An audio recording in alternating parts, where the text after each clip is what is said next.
Investment ఎక్కడ చేయాలని ఆలోచిస్తున్నారా?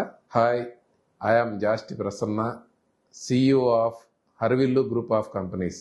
హైదరాబాద్లో ఇన్వెస్ట్ చేయాలా లేక విజయవాడలో ఇన్వెస్ట్ చేయాలా? నా ఆన్సర్ చాలా సింపుల్. మీ బడ్జెట్, మీ ఇన్వెస్ట్మెంట్ గోల్ని బట్టి మీ డెసిషన్ ఉండాలి. హైదరాబాద్ మార్కెట్ చాలా మెచ్యూర్ స్టేజ్లో ఉంది. ప్రైమ్ లొకేషన్లో ప్రాపర్టీ రేట్లు చాలా ఎక్కువగా ఉంటాయి, కాబట్టి ఎంట్రీ లెవెల్ బడ్జెట్ కూడా చాలా ఎక్కువ అవుతుంది. అదే విజయవాడను చూస్తే సిటీ ఎక్స్పాన్షన్ ఇంకా కంటిన్యూ అవుతుంది. New infrastructure projects, capital region development, growing connectivity, ఇవన్నీ ఫ్యూచర్ గ్రోత్కి పాజిటివ్ ఫ్యాక్టర్గా పనిచేయొచ్చు.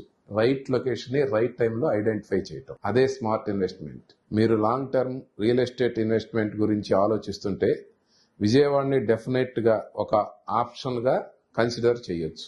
రియల్ ఎస్టేట్లో రైట్ డెసిషన్, రైట్ గైడెన్స్తో స్టార్ట్ అవుతుంది.